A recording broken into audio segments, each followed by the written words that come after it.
Kitco News special coverage of the PDAC convention is brought to you by Gold Mining and Uranium Energy Corp.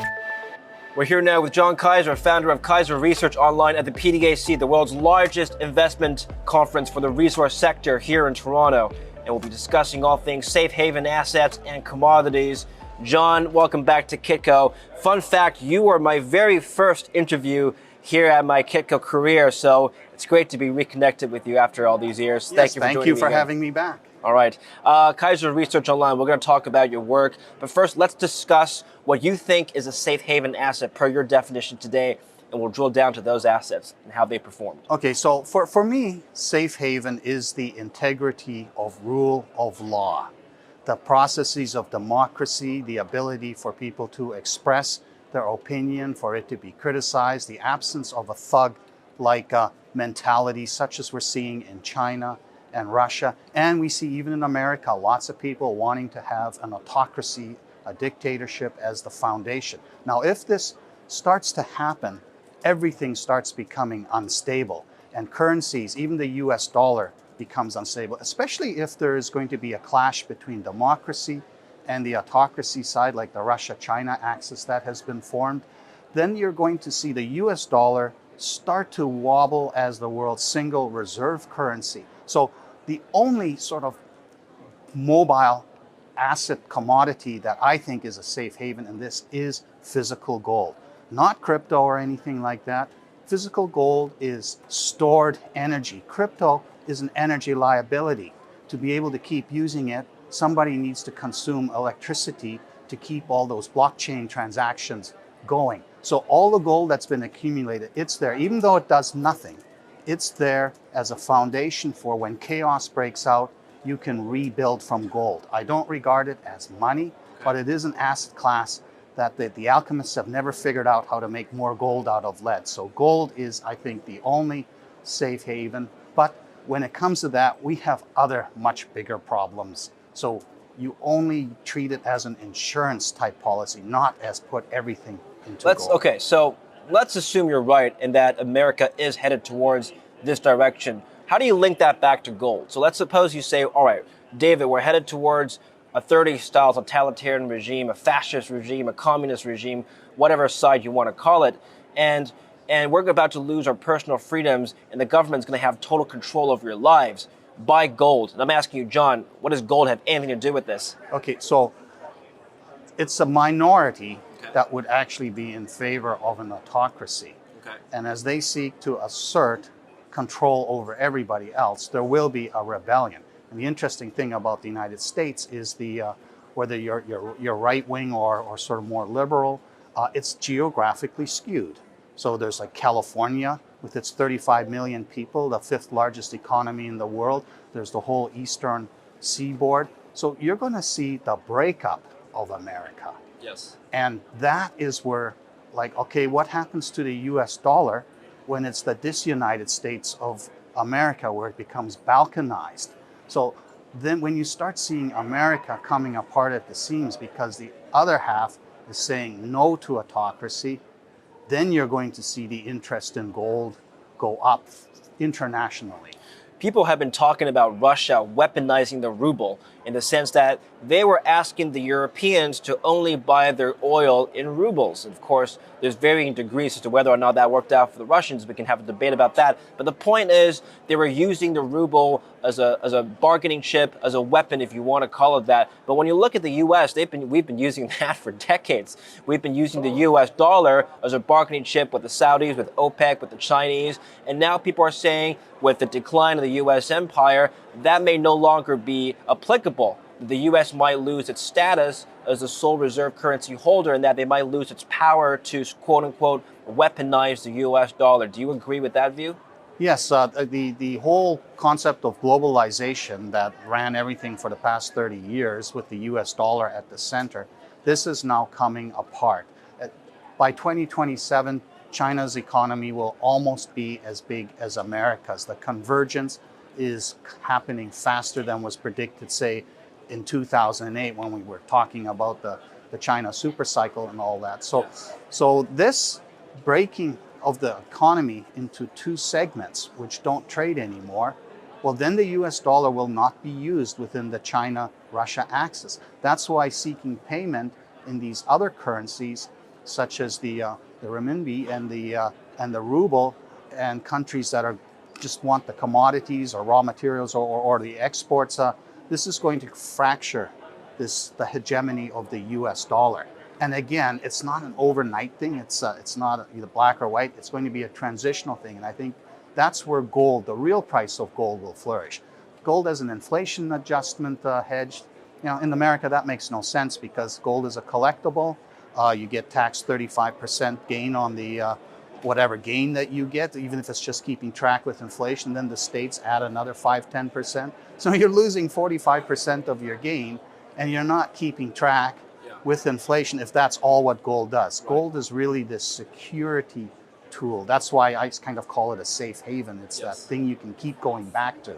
But John, we've had 2 years of geopolitical turmoil since the pandemic. Why is the dollar still so strong, given that a lot of people like yourself have been calling for the decline of the US dollar? DXY index is still relatively strong compared to... The US is still the biggest economy by far, and it is the biggest military in even bigger terms. Right. So it's about 3 times, its military spending is 3 times that of China's, though China's keeps rising. So when everything starts to come apart, the US dollar is still the place where you want to go because everything can still reconstitute itself from the United States.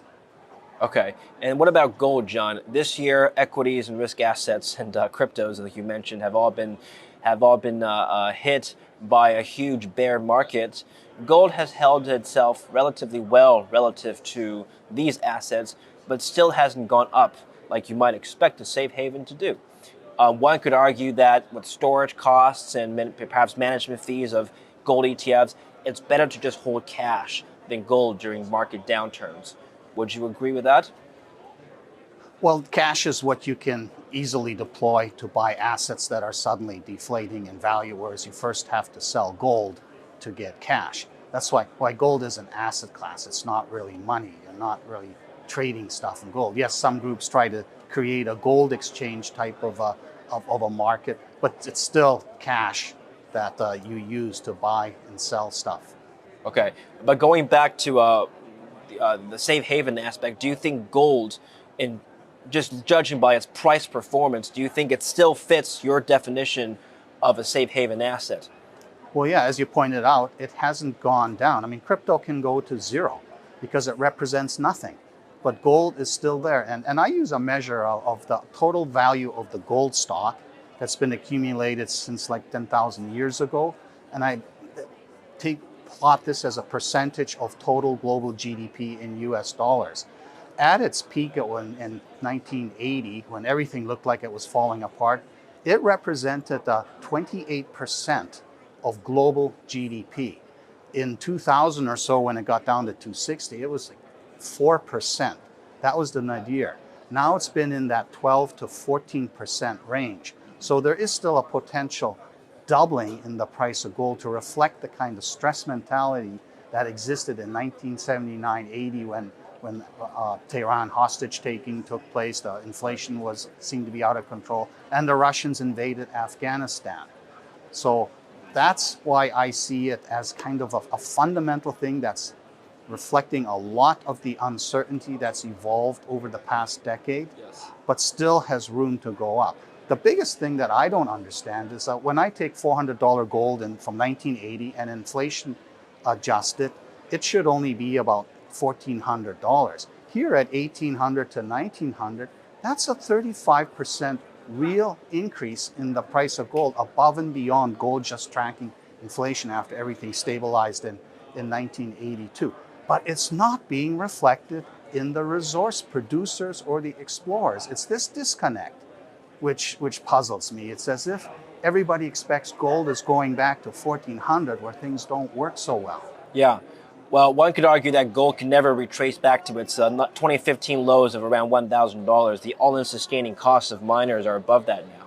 Yeah. So one big joke is if there was a global ban on gold mining, which is what the ESG crowd would like, because gold doesn't really contribute anything tangibly useful to the economy, Yes. then we would not be eating 95 million new ounces, which are worth now $200 billion a year, that has to be soaked up and parked away in some vaults. So then, without the gold supply inflating, you could see gold start to rise significantly. Okay, how significantly, John? Oh, it's gold. Gold has no intrinsic value other than the marginal cost of making gold.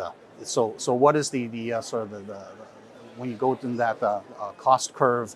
It's that point where the lowest or most expensive mines that are in operation. That's the true price of gold in terms of making new gold. Now, can it go below that? Yeah, gold in a sense is a fashion thing, just like diamonds are a fashion thing. You don't really need to have gold. People could just say, not interested in gold. It's just this interesting artifact.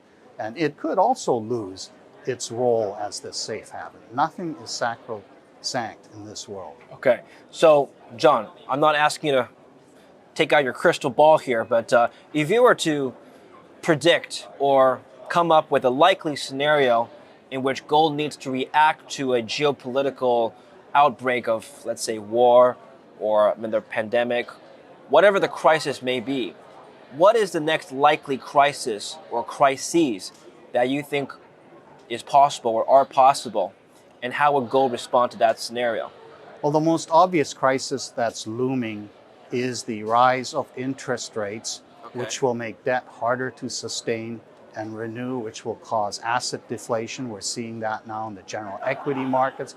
We will see that in real estate. We will see massive wealth destruction, so there will be a negative wealth effect. This will create rising unemployment. And all of this will, of course, okay, who's to blame? Okay, it's the sitting president. Okay, let's vote against it and put this other side in charge, which of course has no plan at all on their own. So as this all starts to unfold and we go into a significant economic downturn with monetary policy not really available to re-jumpstart it, I think that's where you will see demand for gold start to go, because then people will be projecting into the future. Where is this going to end up? Wouldn't rising interest rates be negative for gold then, John? Well, insofar as you can get a yield, but if the rising interest rates are just going up for to crush the inflation, I mean, right now we have negative 6% real interest rates. So you're losing money. So if we get interest rates into the 5 to 10% range, which isn't as bad as 1980, that will cause money to flock into bonds and that, because people figure the rates are going to have to come down again to get things out of this hole. But I think it's the structural changes in the rule of law and all that, which might make it difficult for anything constructive to happen to deal with, say, a hard landing. It's the uncertainty that governments can still have competent control over our destiny that's going to be driving interest into gold. All right, final question, I'll let you go, John. Put it this way. We had $2,000 gold very briefly this year. We have above $2,000 gold 2 years ago in 2020. And we haven't seen it sustain above $2,000 for any considerable period of time. What is the next price level that you think gold could reach, at which point you would see a lot of resistance, like $2,000, for example? You know, gold has to clear that $2,000 mark by at least several $100s. And then when the usual pushback happens, it needs to somehow turn $2,000 into a base. So that we were hoping for that in 2020 when it shot to almost 2,100, but it couldn't hold that and it retreated. And I think that the fact that it couldn't make that $2,000 the new baseline, that's what's kind of kept everybody from piling into the gold producers, into the juniors, putting a valuation that's, even in terms of if you assume gold's going to stay here, we're not seeing the valuations, the sort of cash flow multiples that they deserve. So I think clearing that $2,000 mark and then nailing that as the new base That is what we really need to get people to care about gold. And the problem with younger generations is they see gold as an end-timers metal. It's like twilight's last gleaming. They see, okay, I'm going to have kids, I'm going to have grandchildren down the road, and why do I want to own gold? I'd rather be investing in something like lithium, which is going to make electric cars explode and maybe reduce the rate of global warming, so that when we're doing family formation, we still have a future, while all the boomers such as myself are sitting in rocking chairs and all that, sitting on our pot of gold, chortling about, I guess we blew it for those other people. They don't want that scenario. That's why gold has this negative taint with these younger generations. All right. Well, John, it's good to catch up with you again, and I appreciate your insights. Thank you for joining me at PDAC. Thank you, David. And thank you for watching our show. We'll have more for you in Toronto. Stay tuned. Kitco News special coverage of the PDAC convention is brought to you by Gold Mining and Uranium Energy Corp.